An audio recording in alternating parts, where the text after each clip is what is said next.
मी काय करू, भक्ती करू का पोट भरू? तर भक्ती व्हायला आणि पोट भरायला, बरोबर, गरजा भागणार आणि पोट व्हायला मार्ग नाही. आजची परिस्थिती कशी आहे माहिती का? जॉबवाल्या लोकांची मागा पुढे म्हणतात ना, एक म्हणे ना मराठी, तशी जॉब सोडला त्याला वाटते जगाचा मार्ग नाही, आणि जॉब मध्ये काय श्रीमंत होण्याची संधी नाही.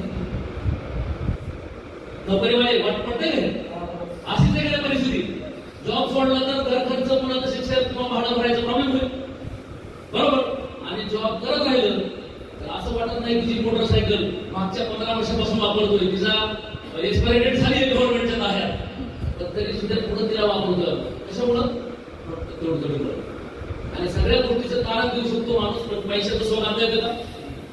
आणि तुम्हाला जर बरोबर तुमच्या आयुष्यामधला राजा व्हायचं असेल, तुमच्या आयुष्यातला राजा, तुमच्या फॅमिलीचा राजा व्हायचा असेल, तर आजचा दिवस तुमच्या आयुष्यातला एक असा दिवस आहे तुम्हाला डिसिजन घ्यायचा आहे. जुन्या लोकांनाही, फक्त नवीन लोक निर्णय घेतील असं नाही, जुन्यालाही पुन्हा डिसिजन घ्यायचा आहे की आजपासून मी पुन्हा जोराने, पुन्हा त्याच उमेदीने माझ्या फॅमिलीसाठी, माझ्या स्वप्नासाठी मी काम करेन. फक्त नवीन लोक डिसिजन घेतील असं नाही. मित्रांनो, वटसावित्रीची पौर्णिमा झाली पाहिजे, काही लोक झाली का नाही? जर एखादा नवरा पहिला मारत असेल तर ती 7 जण मागते का?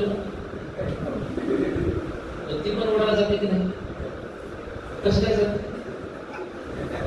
सगळ्या जातात पण मी जात, बरोबर आहे की नाही? खरोखरच मित्रांनो, जेंट्स लोकांनी विचार करायची गरज आहे. जर आपण आपल्या बायकोला मारलं, तिला तिच्या वेळेत गरजा स्वप्न पूर्ण नाही केले, तर ती फक्त दाखवायला स्वप्नासाठी पडला जाते, एवढा नाही काढला. पण तिच्या आत वाटतं बाबा हेच लय झाले, तुझे 7 कुठं दाख तुझ्या बरोबर, बरोबर. ती परिस्थिती बदलायची असेल, आपल्या बायकोला वाटलं की 7 जन्माने 700 वर्ष मला हाच नावा मिळू दे, पैसे कमावा लागतात.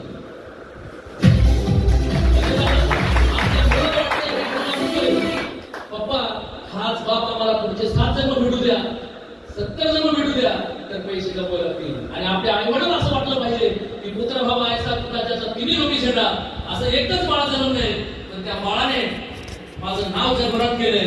त्या बाळाने 4 धाम 4 यात्रा, काय कुठलं देवस्थान ठेवलं नाही, विमानात बसवलंय, कारमध्ये बसवलंय. आम्ही म्हातारपणी जे स्वप्न बघितले होते ते स्वप्न माझ्या मुलाने पूर्ण केले. असं जर वाटून घ्यायचं असेल तर फक्त आणि फक्त समाज सक्सेस करावं लागेल. आणि तुम्हाला ती संधी आलेत का? तर मी समाज सक्सेस मध्ये खूप काही बोलू शकतो, आणि डायमंड होण्यासाठी तुमच्यासारखा शून्य मिळते स्टार, पुष्टार, executive, silver, pearl, emerald, gold आणि डायमंड इथपर्यंत बोलत चाललं, बरोबर. पण आता ज्या व्यक्तीमुळे मी घडलो, ज्या व्यक्तीमुळे मी सामान्य माणूस पुसून 1.6 करोड म्हणजे 1,67,00,000 रुपयाचा इन्कम समाजामधून घेऊ शकलो, त्या व्यक्तीला तुम्हाला ऐकायचं. माझ्यासारख्या माणसाला जर 1.5-2 कोटी कमवून देऊ शकतात, तर तुम्हालाही 1.5-2 कोटी कमवून देऊ शकतात. फक्त गरज काय आहे? तुमचे एका कामावर बोलतील अर्धा तास, कोण कुणाचा वाचा नाही पाहिजे, आणि पूर्ण मनाने इथं बसा, जेणेकरून मिटिंग ऐकल्यानंतर तुम्हाला असं वाटलं की गेल्यानंतर की आपण आपल्या आयुष्याला बदल करू शकतो.